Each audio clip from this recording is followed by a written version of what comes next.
আসসালামু আলাইকুম। আমি শামিমা খুলনা থেকে বলছি। ভিডিও ব্লগার শামিমা চ্যানেল থেকে আপনাদেরকে আরও একবার স্বাগত জানাই।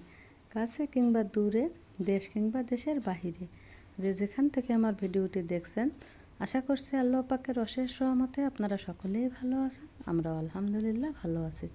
তো চলে আসলাম নতুন আরও একটা ব্লগ নিয়ে। তো আমি ওভেন র্যাক, শু র্যাক, ডাইনিং টেবিল এগুলো একটু ক্লিন করে নেব। আর কি কি রান্না করছি সেগুলো দেখাচ্ছি। তো এখানে আছে আলু ভাজি আর আছে মাছ ভাজি। তা তেলাপিয়া মাছ ভাজি করেছি। তো এটা হচ্ছে আমার 3 ছেলে মেয়ে খাবে। আর এখানে রান্না করেছি আম ডাল। তা আম ডালটা কিন্তু আসলে এখন গরমের সময় খুবই ভালো লাগে। আর গাছ থেকে তো অনেক আম পড়ছে, তা প্রায় প্রত্যেক দিনই আম ডাল রান্না করা হয়। আর এখানে রান্না করছি দেশি কই মাছ দিয়ে আর মিষ্টি কুমড়া দিয়ে। আর ওদের জন্য যে তেলাপিয়া মাছ ভাজি করছিলাম তার থেকে যে মাথা ছিল সে মাথা দুটো দিয়ে দিছি। তো এই তরকারিটা খেতে কিন্তু অনেক মজা হয়েছিল। এই মিষ্টি কুমড়ার তরকারিটা দেশি কই মাছ দিয়ে রান্না করছিলাম। তো আসলে আমার ফ্যামিলিতে না এরা মাছ ভুনা, মাছ ভাজি এইগুলোই পছন্দ করে বেশি, মানে তরকারি দিয়ে মাছ খেতে চায় না। আর আমার আবার সবজি পছন্দ, বা যে কোনো মাছ তরকারি দিয়ে রান্না করলে সেটাই খেতে ভালো লাগে। ভুনা টোনা অত খেতে ভালো লাগে না আর কি। তো রান্না করছি, তা আমার হাজব্যান্ড খুব পছন্দ করছে। ছেলেমেয়েরা তো খায়নি, আমার ছেলেটা অল্প একটু খাইছিল। মাছ খায়নি কিন্তু তরকারি নিয়েছিল। আর ওদের জন্য তো আলু ভাজি আর মাছ ভাজি করেছিলাম, আর ডাউল আছে। তো এই আর কি। তো আমার বাচ্চারা আসলে ওরা মাছ অতটা খেতে পছন্দ করে না। একটু ইলিশ মাছ, তেলাপিয়া মাছ আর চিংড়ি মাছ, এই 3টা মাছ একটু খায়। তো ভেজে দিলে একটু বেশি পছন্দ করে খায়, তা না হলে খেতে চায় না। তো জানি না কার কার বাচ্চারা এমন। আমার তো মনে হয় এখন সব বাচ্চারা মানে কম বেশি এরকম, ওরা মাছ খেতে পছন্দ করে না। ওরা ডিম আর গোশ পছন্দ করে বেশি, আর ভর্তা, ডাল এগুলো পছন্দ করে।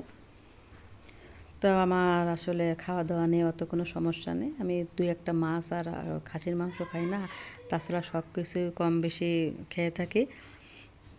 ভর্তা বা শাক পাতা হলে, ছোটো মাছ হলে আমার আরও বেশি ভালো লাগে। এগুলো আমি খেতে খুব পছন্দ করি। আর মানে সবজি দিয়ে মাছ রান্না করলে সেই তরকারিটা আমার বেশি ভালো লাগে আর কি, আমি বেশি পছন্দ করি। তো কথা বলতে বলতে কিন্তু আমি ডাইনিং টেবিলটা মুছে নিলাম, ওভেন র্যাক ও মোছা হয়ে গেছে। তো আসলে আমাদের মেয়েদের কাজের কোনো শেষ নাই। সকাল থেকেই সন্ধ্যা পর্যন্ত শুধু কাজ আর কাজ। মানে একটা কাজ শেষ হতেই কিন্তু আরেকটা কাজ সামনে হাজির হয়। আর একটু আর আসলে আর কি সকালে ঘুম থেকে উঠি কাজ আরম্ভ হয়, আর মানে রাতে ঘুমানোর আগ পর্যন্ত আমাদের কিন্তু সারাদিনই কাজের পরে থাকতে হয়। এক এক সময় এক এক রকম কাজ। সকালে ঘুম থেকে উঠি তো আগে ল্যাট্রিনের কাজ সেরে তারপরে অজু করে নামাজ কালাম পড়ে সকালে নাস্তার জন্য রেডি করতে হয়। নাস্তা রেডি করার পরে বা এরপর বাচ্চা কাচ্চা খাওয়া দাওয়া করে এরপর স্কুলে যাবে, তারপর আবার দুপুরে রান্না বান্না, মানে বহু ঝামেলা। এদিক থেকে আছে রাইস কুকারে ভাত দিছিলাম, তো ভাতটা হয়ে গেছে। তো আমি রাইস কুকারে ভাত রান্না করি, আর কাঠের চুলায় কিন্তু তরকারি রান্না করি কাঠের চুলায়। যেহেতু বাড়িতে কাঠ আছে, কাঠগুলা তো নষ্ট করে লাভ নাই, তাই না? আর কাঠের চুলা কিন্তু রান্না করলে ভালো লাগে। একটু কালির ঝামেলা হয় আর কি, একটু কষ্ট হয় আর কি। কথায় আছে না, কষ্ট না করলে কেষ্ট মেলে না, তো এই আর কি। তা কষ্ট করি, একটু কাঠে রান্না করি, খেতেও ভালো লাগে। আর দেখা গেলো অনেকটা সাশ্রয়ও হয়, বাড়ির কাঠ যেহেতু। তো রান্নাবান্না কিন্তু আমার হয়ে গেছে। আর আমি কিন্তু আমার সকাল 10টা থেকে 10:30টার মধ্যে আমার দুপুরে রান্না হয়ে যায়। যেদিন বাজার থেকে ওই দিন একটু দেরি হয়। আমি সকালে নাস্তা বানিয়ে তারপরে ওই একই চুলায় আমি দুপুরে রান্না সেরে নিই। আর এটা কিন্তু আমার শাশুড়ির বেঁচে থাকাকালীন থেকেই আর কি এই নিয়মটা চালু আসছে। মানে আমার শাশুড়িও তাই করতো, সকালবেলা নাস্তা সেরে তারপরে একই চুলায় একবারে দুপুরে রান্না সেরে নিতেন। তা আমিও কিন্তু সেভাবে আর কি দুপুরে বান্না সেরে নিই। তা 10টা 10:30 সর্বোচ্চ 11টার মধ্যে কিন্তু আমার দুপুরে রান্না বান্না হয়ে যায়। তো আমি রান্নাঘরে আসলাম, আর রান্নাঘরে এসে একটু রান্নাঘরে যে কৌটাকুটিগুলো আছে এগুলো একটু মুছে নিচ্ছে, ক্লিন করে নিচ্ছে। আর আসলে আমি যেহেতু কাঠে রান্না করি, রান্নাঘরে একই রান্নাঘরে কাঠ এবং গ্যাস দুটোই আছে, তো অনেক ময়লা পড়ে, প্রচুর ময়লা পড়ে। মনে করেন সকালে আমি মুছলাম, দুপুরে যে রান্না কাঠের রান্না শেষে দেখবো যে অনেক ধুলাবালি, মানে যেহেতু কাঠের রান্নাগুলো অনেক সময় নিভে যায়, ফু দিতে হয়, তো ফু দিলে কিন্তু যে ছাই, কাঠের যে ছাই, আগুনের যে ছাই কিন্তু উড়ে, তো উড়ে কিন্তু অনেক ধুলাবালু ময়লা পড়ে আর কি কোটাকুটিতে। তারপরে কালিও কিন্তু পড়ে, দেখা গেলো অনেক সময় পলিথিন টিন পোড়াতে দিলে কেমন যেন কালি উড়ে উড়ে এসে সব মানে কৌটাকুটির উপর বা রান্নাঘরে যে জিনিসপত্র আছে তার উপর পড়ে কিন্তু একদম নষ্ট হয়ে যায়।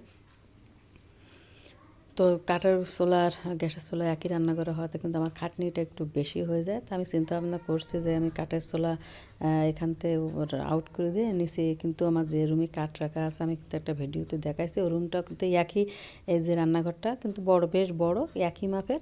তো যেহেতু কাঠ রাখা আছে, আমি চিন্তা করছি যে এক সাইডে কাঠ রেখে আরেক সাইডে আমার চুলাও অনেক আগে ছিল, তো আমি সেখানে হয়তো মাঝে মাঝে কাঠের রান্না করব, আর এখান থেকেই আমি কাঠের চুলা আউট করে দেবো। তা নাহলে অনেক ধুলাবালু বা কালি পড়ে, আমার পরিষ্কার করতে অনেক কষ্ট হয়। তো কথা বলতে বলতে কিন্তু আমি এখন গ্যাসের চুলাটাও ক্লিন করে নেব। তো আসলে স্টিলের জিনিস এগুলা ক্লিন করে রাখলে কিন্তু চকচক করে দেখতে বেশ ভালো লাগে। তো অনেকেই আছে কিন্তু দেখছি যে গ্যাসের চুলা রান্না করলে মানে সপ্তাহে একদিনও মোছে না, একদম মানে চুলার চারিপাশে যে কি নোংরা ময়লা অপরিষ্কার, তা মানে দেখলেই বোঝা যায় যে মনে হয় যে ওরা কতদিন যে মোছে না তা ঠিক নাই। আমি কিন্তু আমার কমপক্ষে দিনে 2বার চুলা মোছা হয়, সকালে একবার, আর সকালে ঘুম থেকে উঠে একবার, অথবা দুপুরে রান্নার পরে, মানে রান্না শেষ হওয়ার পরে, অথবা আমি রাতে ঘুমানোর আগে যে সময় থালাবাটি ক্লিন করি সেই সময় পরিষ্কার করে রাখি। তো আমার এই চুলাটার বয়স কিন্তু অনেক দিন যাবৎ হয়েছে, তো আমি চুলা চেঞ্জ করব। তা আমি চিন্তা করছি কাঠের চুলা এখান থেকে আউট করার পরে তারপরে আমি নতুন গ্যাসের চুলা নেব, তা না হলে কিন্তু ধুলোবালি বা কালিতে কিন্তু চুলাটা নষ্ট হয়ে যাবে আর কি। তো চিন্তা ভাবনা আছে, আল্লাহ ভরসা, ইনশাল্লাহ আল্লাহ পাক যদি আমাকে বাঁচিয়ে রাখে, আমি সামনেটা গ্যাসের চুলা কিনবো আর কি। তো এমনি আমার গ্যাসের চুলা এটা আছে আরএফএলের, খুব বেশি সমস্যা হয় তা না, অনেক সময় সুইচের সমস্যা হয়, মানে যে চুলার যে ইয়ে আর কি, চাবি আর কি, অনেক সময় দেখা হলে দিলে জ্বলতে চায় না। আবার ডাইন সাইডের চুলাটা আছে, জ্বালালে চুলার উপরে ওইখানে আগুনের তাপ লাগে, আর হচ্ছে এরকম কালি হয়ে যায়, যেমন চুলা জ্বালালে যেটা কালি পড়ে না ওইরকম কালি ওঠে। তো আমি দুইবার কিন্তু আমার চুলাটা ঠিক করা হয়েছে। আর বাম সাইডের চুলার নিচের একটা পায়া নষ্ট হয়ে গেছে।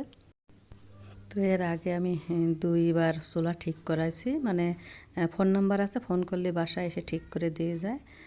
তারপরে চিন্তা ভাবনা করছি যে সামনে আমি একটা চুলা কিনবো, কোন চুলা কিনবো, কী চুলা কিনবো এখনও ঠিক করতে পারি না। তো আমি নেটে দেখে নেব যে বর্তমানে কোন চুলা ভালো চলতেছে, বা নতুন কোনো চুলা বের হয়েছে নাকি, সেভাবে চিন্তা ভাবনা করে আর কি সামনে একটা চুলা কেনার ইচ্ছা আছে। আল্লাহ পাক যদি আমাকে বাঁচিয়ে রাখে, সুস্থ রাখে, আর কিনলে তো অবশ্যই আপনাদের সাথে শেয়ার করব।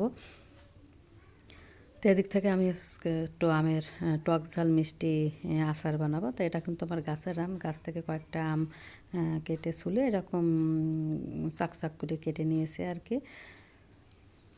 তো এখন এর সাথে 1 কাপ পরিমাণ চিনি আর 1 চামচ পরিমাণ লবণ আর হাফ কাপ পরিমাণ ভিনেগার দিয়ে আমি আমটাকে জাল করে, মানে সিদ্ধ হওয়া পর্যন্ত জাল করে নেব।